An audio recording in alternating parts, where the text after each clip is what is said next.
ہوش میں لیا تو جناب عباس نے انگڑائی لی، تو مولا نے فوراً کہا ہاذا عباس، یہ عباس ہے۔ میں نے کسی مقام پہ پیش کیا تھا، شعر کی مختلف حالتوں اور کیفیتوں کے نام ہیں، بس بھائی پڑھا نہیں جا رہا، بالکل بھی میری یاد کیفیت عجیب و غریب ہے، وہاں پہ بسا بھی پڑھ کے آیا ہوں بہت تفصیل سے۔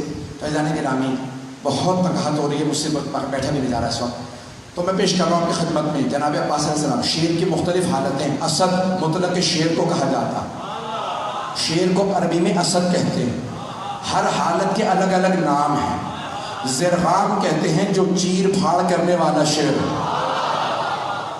زیغم کہتے ہیں جو دوڑتا ہوا شعر، حارس کہتے ہیں حفاظت کرتے ہوئے شعر کو، غضنفر کہتے ہیں بڑے اور بوڑھے شعر کو، توجہ، لیس کہتے ہیں غراتے ہوئے شعر کو، غراتا ہوا شعر کہلاتا ہے لیس، لام یہ اور سے، لیس غراتا ہوا شعر، اور حملہ کرتے ہوئے شعر کو کہتے ہیں حیدر، حملہ کرتا ہوا شعر حیدر۔ اور عباس کس شعر کو کہتے ہیں؟ تو میں نے لغت میں دیکھا تو مختلف معنی لکھے تھے، ایک جگہ لکھا انگڑائی لیتے ہوئے شعر کو عباس کہتے ہیں، توجہ، دوسری لغت میں لکھا تھا، فیروز اللغات میں لکھا تھا عباس اس شعر کو کہتے ہیں جس سے شعر فرار کریں۔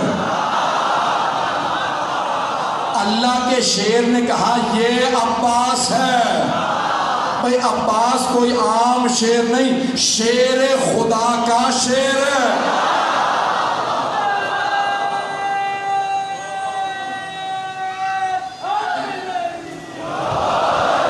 چلتے رہیے گا، جناب عباس بہت شجاع، بہت دلیر، اور میں نے کسی مقام میں پیش کیا تھا، اشارہ کر رہا ہوں صرف کہ بے انتہا خوبصورت سے جناب علی مرتضیٰ، اور سب سے زیادہ آپ کی آنکھوں کی تعریف کی گئی ہے۔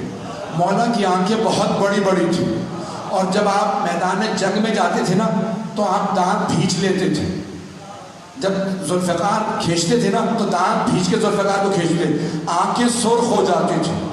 اکثر لوگ آپ کی آنکھوں کو دیکھ کے وہیں مر جاتے تھے، مولا علی آنکھوں سے دشمن کو کھا لیتے تھے، بڑے بڑے سورما کا پتا پانی ہو جاتا تھا۔ جناب امیر کی وہی آنکھیں جناب عباس کے پاس تھی، جناب عباس بھی مولا کی طرح نقاب رکھ کے میدان میں اترتے تھے، مولا بھی نقاب اپنا تحت الحنک نکالتے تھے، اپنے امامے میں سے تحت الحنک نکالتے تھے اور میدان میں جاتے تھے۔ جناب عباس صفین میں صرف 13 برس کے تھے، اگر سننا چاہیں پڑھوں، 13 برس کے تھے صفین میں۔ تو ایک مرتبہ جناب عباس علیہ السلام جناب امیر کی زرہ پہن کے مولا کی سواری پہ سوار ہوئے، مولا کی تلوار لی، میدان میں گئے۔ جناب عباس کی زلفیں دلانی تھی، رنگ بہت گورا تھا، تو ایک مرتبہ آپ نے تلوار کھینچی، لڑنا شروع کیا، ساری فوج کہنے لگی علی آ گئے، علی آ گئے۔ تو دوسرے پوچھتے پتہ کیسے ہے؟ کہ آنکھیں وہی ہیں، تیور وہی ہیں۔ چلیے گا، تو ایک مرتبہ جناب امیر سے کسی نے آگے کہا مولا آپ یہاں؟ وہاں میدان جنگ میں ہر آدمی نے شور مچا رکھا ہے علی آ گئے، علی آ گئے۔ مولا مسکرائے، کہا لڑنے والے سے کہو علی نے بلایا۔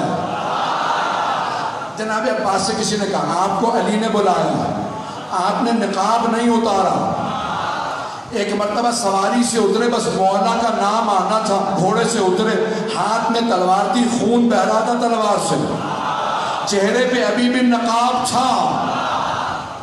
جیسے ہی جناب عباس کو آتا دیکھا نا تو جناب عباس کے سیاہ امامے پہ سیاہ بال چہرے پہ آئے ہوئے تھے، رنگ گورا تھا۔ مولا نے دور سے دیکھے کہا ہاذا قمر بنی ہاشم،